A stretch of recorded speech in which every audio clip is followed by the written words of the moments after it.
Hey YouTube, Triumph Guy here today, and I'm going to be changing the rear brakes, discs and pads on this Mercedes E200. So let's get to it.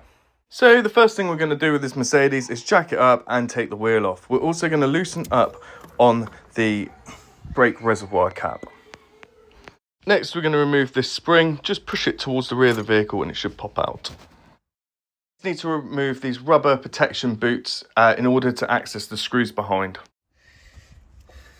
Next, get your Allen key socket and we're going to remove them 2 screws there. They're 25 Newton meters, so they shouldn't be too hard to take off.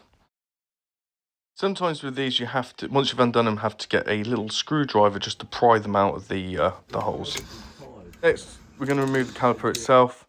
You should just use a screwdriver and then just pull it out.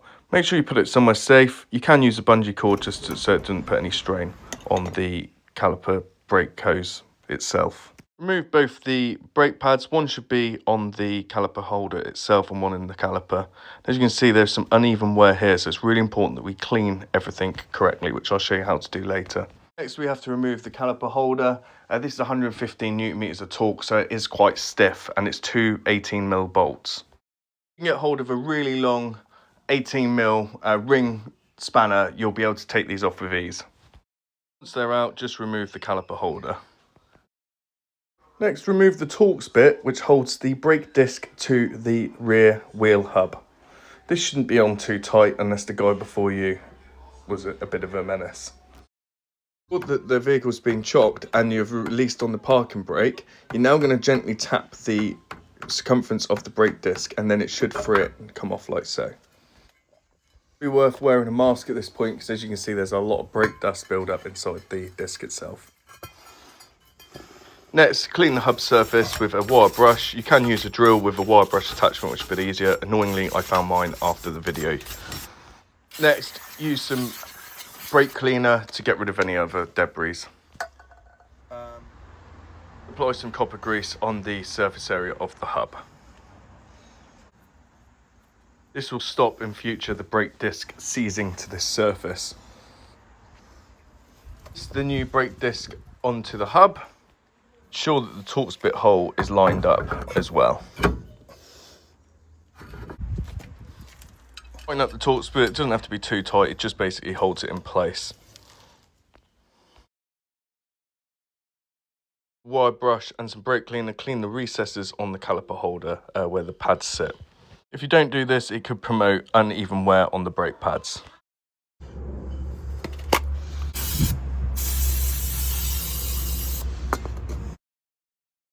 Refit the caliper holder with its 2 18mm bolts, and like I said before, these are torqued up to 115 Newton meters of torque. What you may find is access is pretty limited down here, so I only managed to torque up the lower bolt.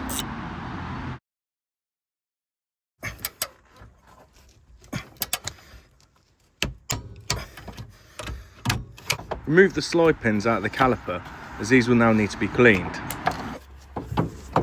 As you can see, they're pretty minging, even the threads are pretty minging as well, so I give it all good clean with the wire brush. And here's a quick before and after and what you want it to look like. Then spray them with silicone spray and refit them into the caliper itself. Using a caliper rewind tool, you're now going to push the caliper back.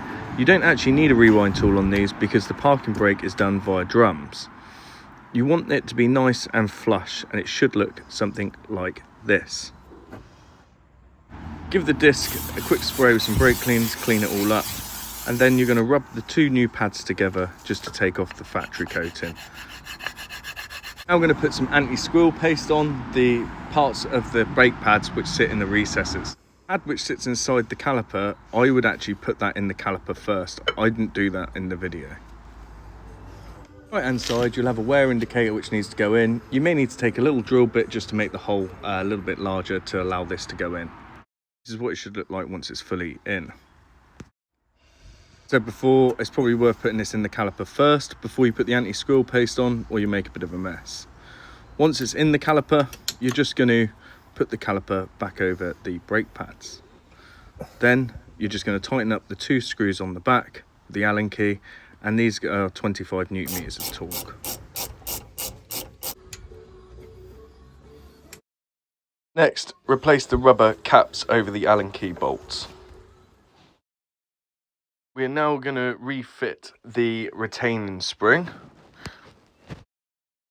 How I did it is I pushed the 2 inner holes in first and then stretched out the outer lugs. Now I'm just going to copper grease the part of the brake disc which sits on the wheel itself, and I'm going to refit the wheel and torque it up to 130 Newton meters of torque. Thanks very much for watching. Please check the comments, there'll be a playlist for all things maintenance on this Mercedes. Also, there's going to be a link to some tools I used in this video, which are an affiliate link, which you won't pay any extra for, but I will get a bit of commission, so thank you for supporting the channel, and I'll see you on the next one.